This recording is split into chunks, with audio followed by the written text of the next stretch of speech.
We have just entered the 21st century. This century, if nations or people go to war, it will not be for oil or ideology or terrorism.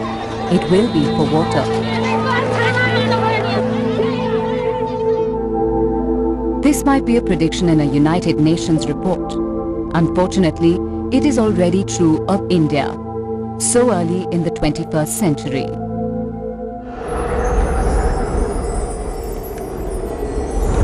Summer in India today is a time of conflict. Between town and country, farmer and flat owner, and within cities exploding, the middle class and the slum dweller. Everybody wants water. Only a few get it. Some manage a few buckets. Some can wash their SUVs every day, comfortably. There is inequity in the way in which water reaches people. Also, there is systematic chaos in the way water reaches people today. It is a twofold crisis. Since independence, water has been centrally managed.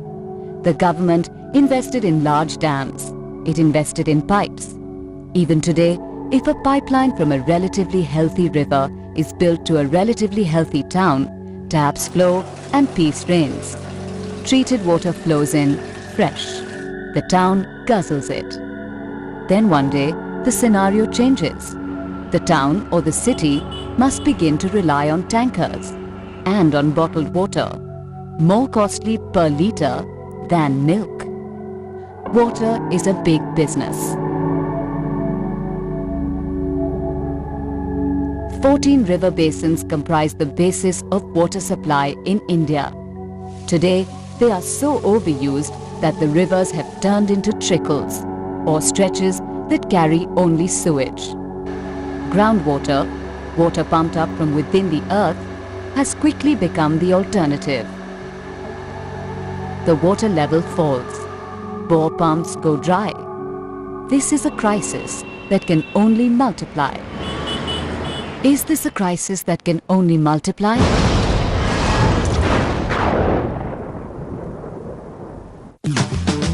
Can we do something? People like us, busy, who don't have much time to waste on thinking about water, but must because it affects our lives? Can we do something? We can. There is a way. All water that gathers on earth comes from rain.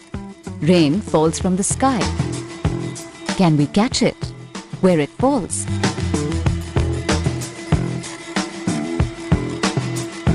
This film is about those who have done precisely this. As a complement to piped water, as a fruitful supplement, they have caught water where it falls. To extreme profit. Siraj Hussain, Vice-Chancellor of the Jamia Hamdard University, Delhi, has experienced its benefits firsthand. And that has made him an ardent supporter of rainwater harvesting. Jamia Hamdard is located in Tolakabad area of Delhi, which has had problems of water scarcity through the ages.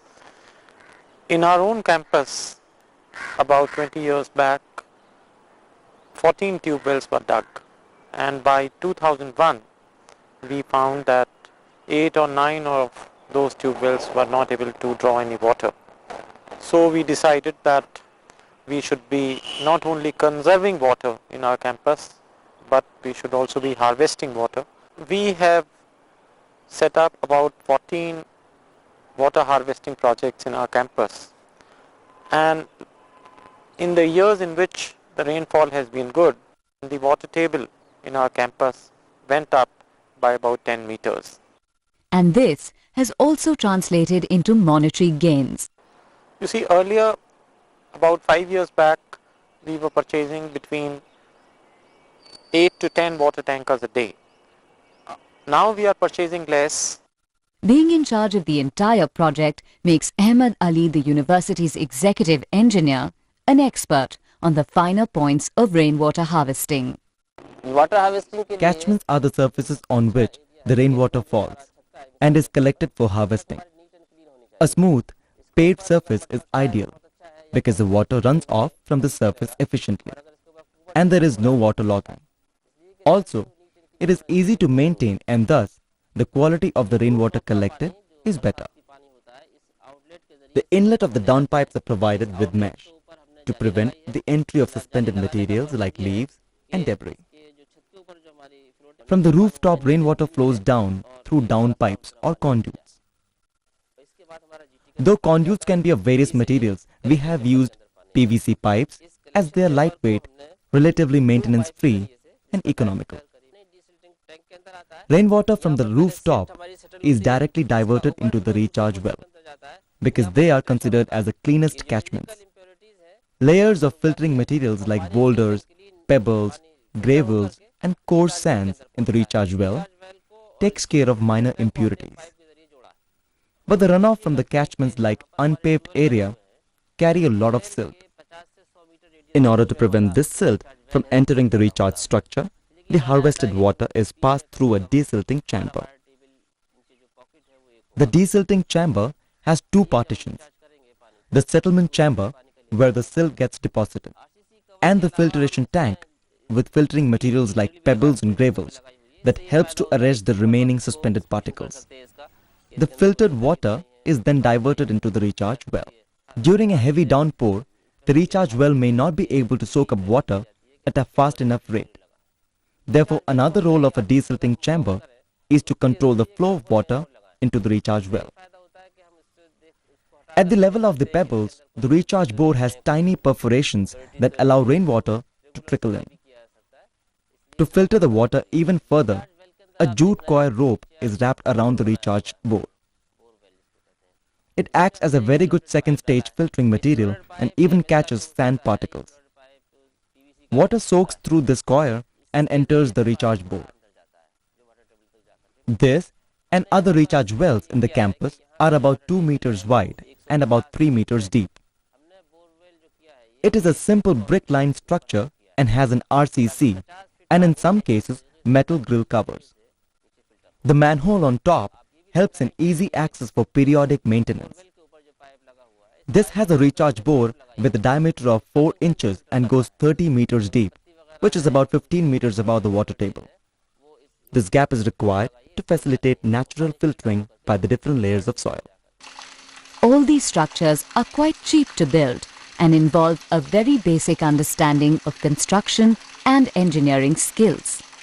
Since Delhi rarely has sustained heavy downpour, a pit of this size is adequate. But for areas with heavier rain, larger pits may be required. The formula to calculate the size of the recharge well is quite simple. The area of the catchment multiplied by peak rainfall intensity for 15 minutes multiplied by runoff coefficient. In the case of Delhi, for instance, the peak hour rainfall intensity is 90 millimeters. For design purposes, the peak rainfall intensity for 15 minutes is considered, which roughly works out to 25 millimeters. If the building has a rooftop area of 100 square meters, then the volume of the structure is found by multiplying 100 square meters into 0.025 meters into 0.85, where 0.85 is the runoff coefficient factor, which means that 85% of runoff can be harvested. Based on this calculation, the structure will be 1 meter long, 1 meter wide and 2 meters deep. This recharge well will be provided with a recharge bore with a diameter of 4 to 6 inches and whose depth depends on the water level at site.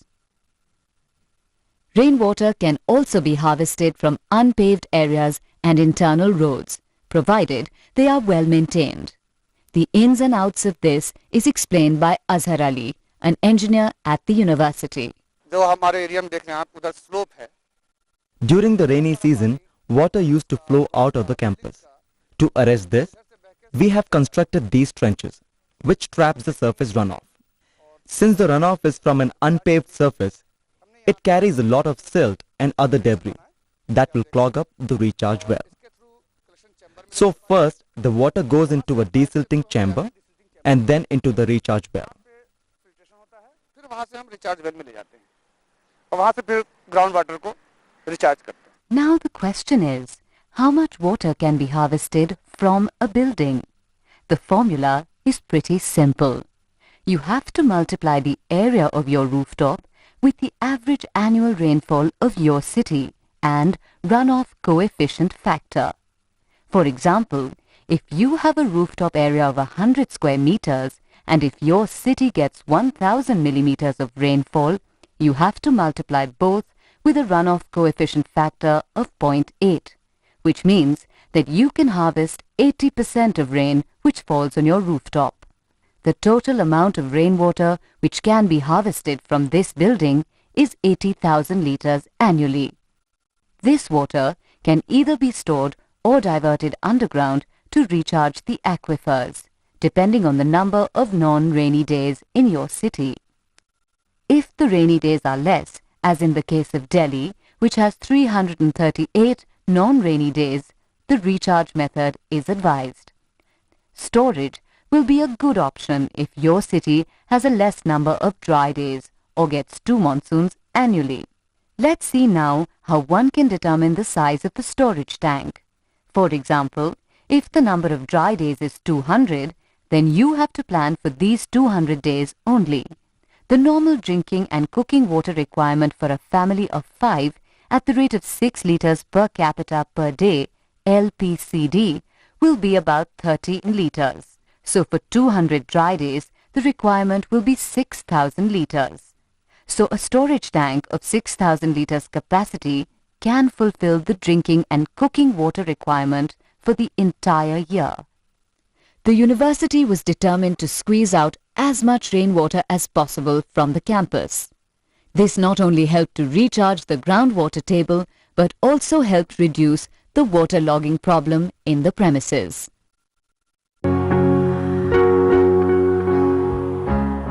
As the arts teacher at Delhi's Mira Model School, creativity and inventive thinking come naturally to Atul Bhalla. Atul has been instrumental in harvesting rainwater from unpaved areas such as the school playground. If you see the whole grass and the green area that we have is also because of rainwater harvesting, because previously we didn't even have grass here and we didn't have enough water to water the grass, so nobody took the courage to plant the grass. So after rainwater harvesting we have a nice green field. And the grass also minimizes the soil erosion and works as a filter. As a result of this exercise, the playground of Mira Model School does not get waterlogged during the rains anymore, and the groundwater level too is on the rise. In many buildings, it is difficult to construct recharge wells due to lack of space. In these cases, a series of percolation pits can be constructed. Percolation pits are smaller versions of a recharge well, which contain filtering material and a shallow recharge bore. These are covered with perforated RCC slabs so that water can naturally flow in them.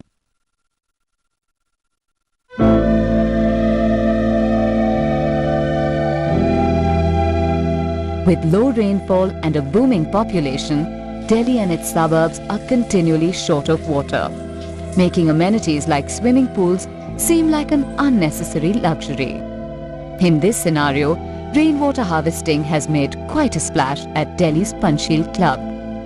Here, rainwater is used for the swimming pool, explains Krishan Sehgal, former president of the Panchsheel Club. This is one of the main requirements of the Panchsheel Club. And when we set up the rainwater harvesting system in the club, this was one of the main requirements that we met. Now the benefits of the rainwater harvesting can be seen from one simple fact alone. We used to spend nearly 80,000 a year on the water required for the swimming pool. Today, with the increase in cost, it could well be over 2 lakhs. And the total amount we spent on the rainwater harvesting system in the club was less than 50,000 rupees. And in addition to that, we have enough water to make our lawns green, to bring out trees and otherwise improve the environment. The success of the Panchsheel Club encouraged the adjoining Panchsheel colony to invest in rainwater harvesting as well. Now you see behind me the plan of the whole rainwater harvesting system as it has come in the colony. There are 26 structures in the rainwater drains and there are 10 structures in open spaces. Now the stormwater drains are these. They run like this, they run like this, and they go out. The total cost of the system at the community level is incredibly low.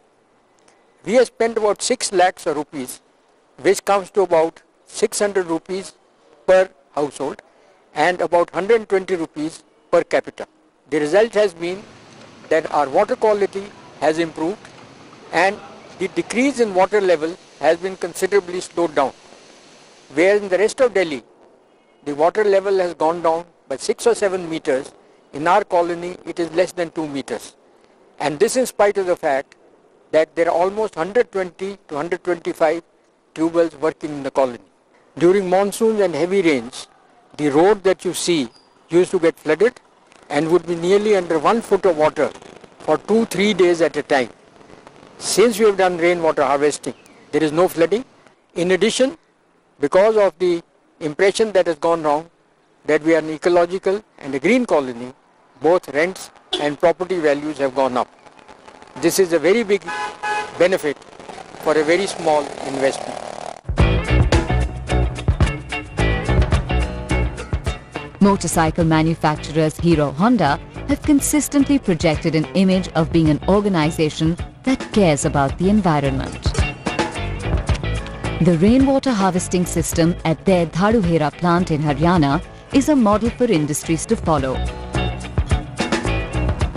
Rainwater harvesting scheme at Hero Honda Motors Limited Dharuhera plant covers 11,000 square meter catchment area. In industry, rooftop area is considered as the catchment area, and the maintenance of the catchment area, that is the rooftop, is very, very important.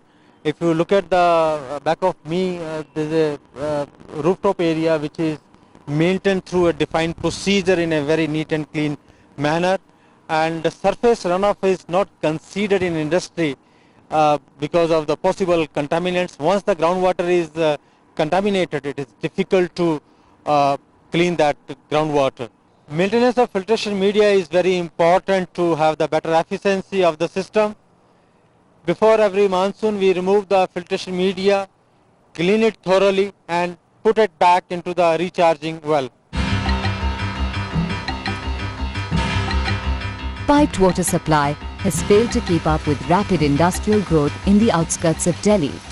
As a result, the industries have been digging deeper to extract water. This water also contains high TDS levels and salinity. When we came to this site in 1990, the groundwater level was at about 20 feet and the water quality was about 700 TDS and about 300 hardness. Within a decade, the water table had fallen to 42 feet and the TDS level had gone up to 2000 and hardness had gone up to about 700. This was the time we decided that we needed to augment our water sources. Texcorp, a zipper manufacturer, decided to use the harvested rainwater directly and only let the excess amount go to the recharge pits. 3 large capacity tanks already being used to store water were connected to the harvesting network. What has happened as a result of this is that over the years we have been saving approximately 500 tanker loads of water worth about 60,000 rupees a year, and the water treatment costs in terms of reduced use of softening chemicals, etc., to the extent of about 10 or 15,000 rupees a year. So I would say the total savings because of rainwater harvesting have been about 75,000 rupees a year. Industries, especially in the textile sector, need to go in for rainwater harvesting, especially because they use a lot of water for processing such as dyeing or in the utilities like boilers.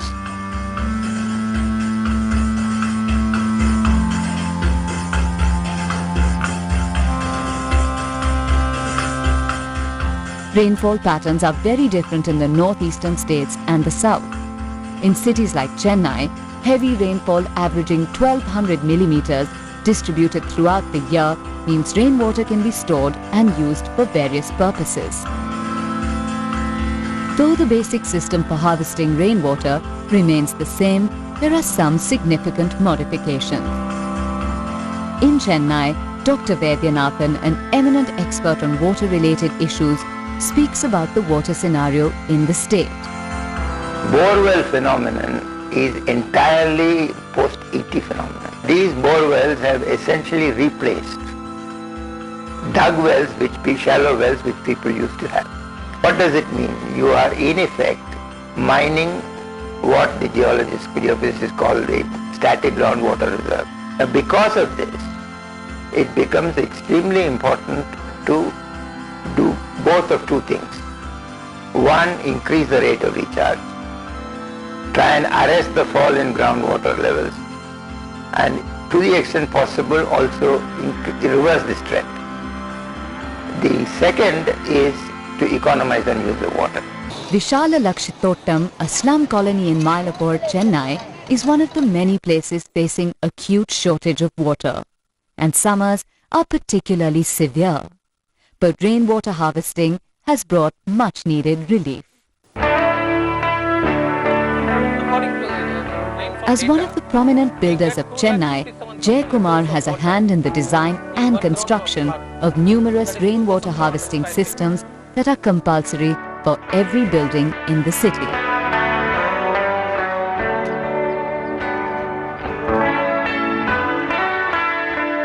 His practical experience with the diverse requirements has resulted in continuous refinements to the existing systems.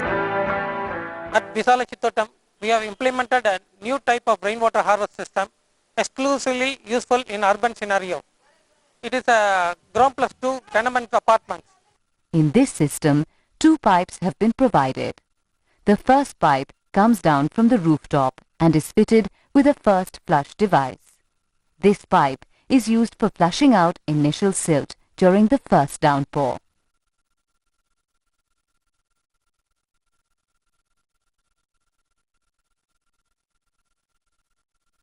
After the end cap of the first pipe has been closed, the water in the pipe rises and goes to the second pipe, which is called the overflow pipe. The second pipe distributes the rainwater to all the three floors.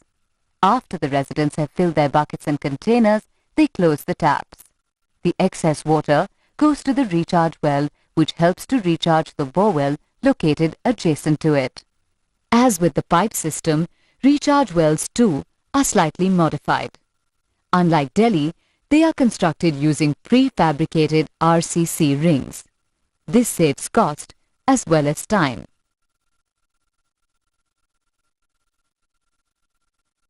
Innovations and technology can only take us so far. The real success of any such system lies in cooperation at a community level. There are literally a few hundreds of tanks of varying sizes all around the city, in varying states of disuse, degradation. There are two problems with this. Their natural drainage channels being blocked, inflows are affected. Then you have people, the dumping of sewage and garbage into them makes the water utterly non-potable and of health hazard, to be blunt. In fact, the law which made the ordinance, which was followed by a law which made rainwater harvesting compulsory, has a provision saying that these areas and other natural recharge structures should be protected, should be revived, and nothing should be done to alienate them for other uses.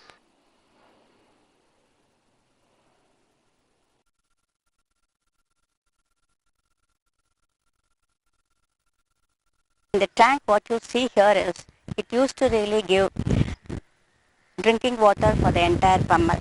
Even 30 years ago, the people have been drinking this water, and after that there has been lot of degradation and the water was not really useful for drinking purpose.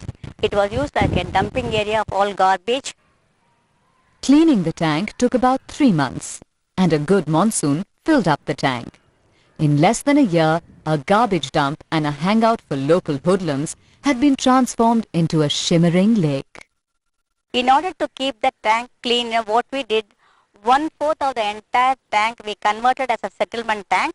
First the water comes and settles here and then overflows through this area, and the clean water is fed into the tank. And with this, the entire area is really recharged. The area what you see here, in that well, there was not a single drop of water for the last 10 years. But for the last 3 years, we have sufficient water in that well. And then in and around all this area, people are so happy that their well has never become dry for the last 3 years. The last summer, there was a severe drought in the whole of Chennai. But in this area, we had enough water to meet our daily requirements. Harvesting large areas such as a community lake or a sprawling structure does not necessarily mean enormous costs. Existing structures can be put to use, thus reducing expenses significantly. In 2002, rainwater harvest was done in M.E. Chidambaram Stadium, Chennai. Fortunately for us, there is a stormwater drain running all around the ground. So what we did was only to build a baffle wall at the end of the stormwater drain. The entire stormwater drain became the collecting chamber for the system.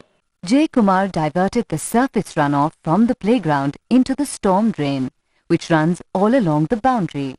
He later covered the drain with perforated slab to collect the runoff and built 21 percolation pits at regular intervals to recharge the aquifer. The overflow from the drain is diverted to an open well through a desilting chamber. This system is so effective that normally the stadium will be buying 7 loads of water from the month of January to May. But now in March, they have not started buying water. Maybe at April, May alone, they may have to get water. So there is a clear good savings. What Chennai has shown, that a determined government serious about implementation. Normally these regulations, notifications are observed more in the breach than in the observance, often not observed at all. It's quite heartening that once this strong edict came, there's a very strong political support, and there were dedicated civil servants who went full blast at making sure that these structures were installed.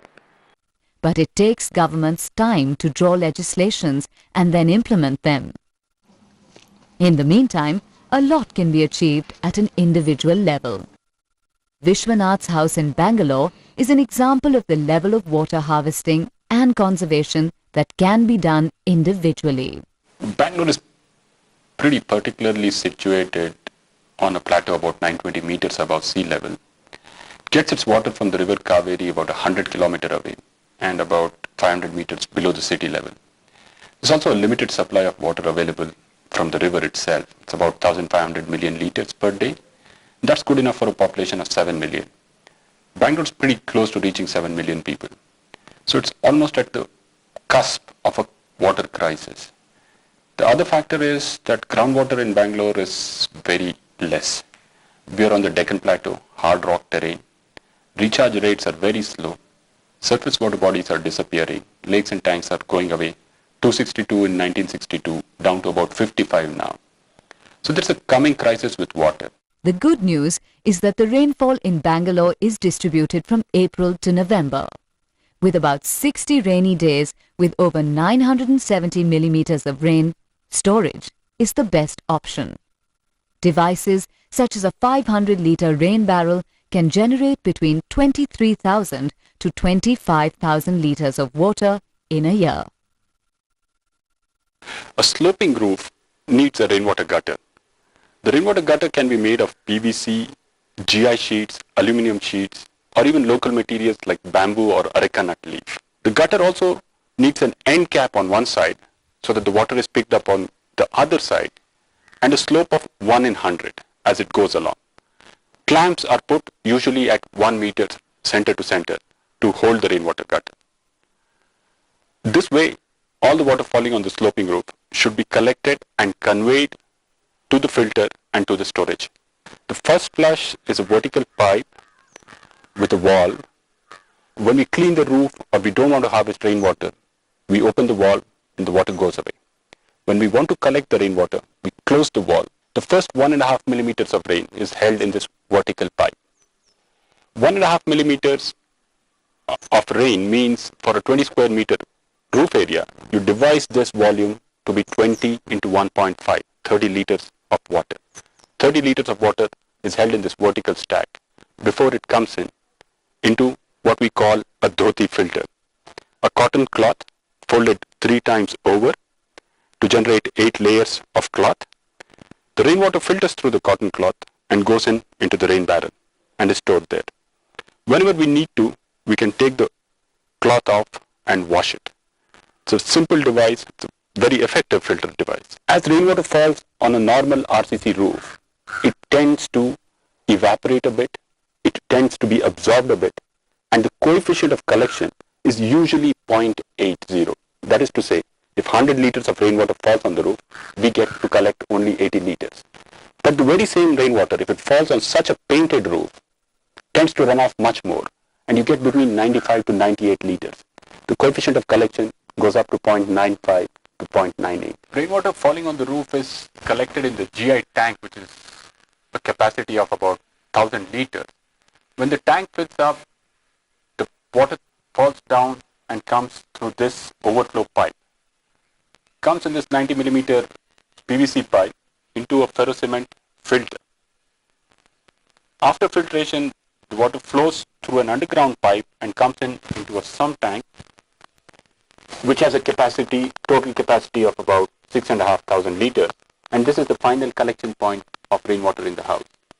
With a 6,500 liter sump tank, a 100 square meter roof area, in an average year we collect about 80,000 to 90,000 liters of water, which is good enough for this family of 4 for between 200 days to 300 days of their water requirement. In a geologically diverse nation as ours, problems and their solutions often vary significantly from region to region. For instance, Indore, the commercial hub of Madhya Pradesh, depends completely on groundwater drawn from a total of 22,000 tube wells. As the water table dropped drastically, almost all the tube wells dried up. However, in recent years, the city's unique crusade to recharge groundwater has worked wonders. In the summer of 2004, just 700 tube wells failed. Indore Municipal Corporation has started full-fledged department for water recharging and harvesting, and probably it is a first municipal corporation to have such independent office. We provide 6% tax rebate in property tax and 1,000 rupees case incentive to the people who are making water recharging and adopting this method for their tube well. We have also introduced by legislation to make it compulsory to have water recharging system in the new building permission. In tandem with administrative encouragement, the city of Indore uses a unique filtration system that is relatively cheap, easy to install and effective. Rakesh Mittal, registered contractor with the Indore Municipal Corporation, explains the Devas filter. ये बारिश के पानी के लिए pipe डला हुआ है छत से. This is a rainwater pipe coming from the rooftop. This is the first flush outlet for draining off the initial dirt from the rooftop. After flushing, it is closed. Rainwater flows to the online filter, which is called Devas filter. This has layers of pebbles, limestone, coal and sand. After filtering, the rainwater is diverted into the working borewell. Sometimes the filter gets choked. To activate the filter, this valve is closed like this. This cap has to be opened. Also, the first flush outlet is opened. The service saddle is used for backwash. In the process, the filter gets cleaned and is ready for use again. This is Devas filter. it costs rupees 700 to 800. This is service saddle, costing rupees 50 to 60. This is ball valve made up of PVC, costing rupees 250 to 260. Along with these, MTAs are fitted, costing rupees 50 each. The end cap costs rupees 30, and the total system along with labor charges costs rupees 1,600 to 1,800. Rainwater harvesting requires initiatives at the policy level, and more than that, it requires efforts at a community and individual level. When the British came to India, they called it a hydraulic society. They were amazed at the way communities managed their water resources. Every city of India was known by the name of its lake or pond. But British rule upset this relationship, and independent India did no better.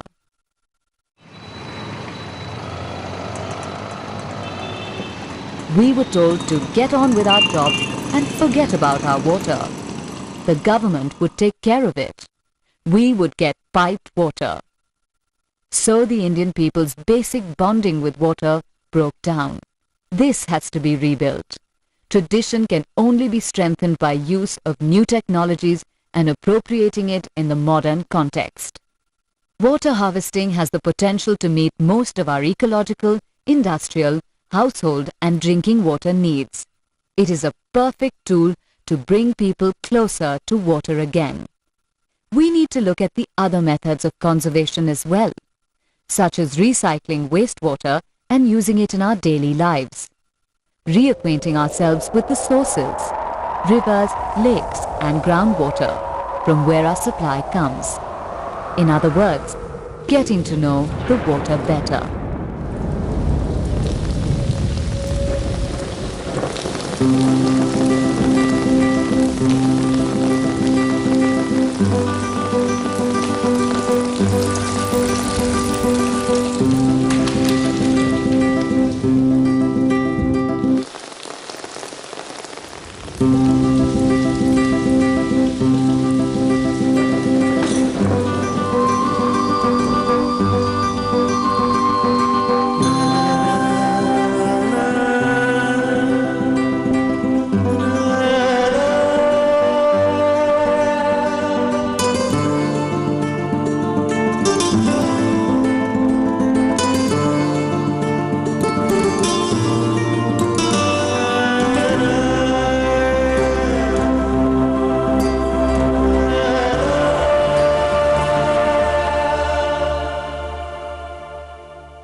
As we saw in this film, the process of harvesting may vary from one region of this country to the other, but the principle remains the same.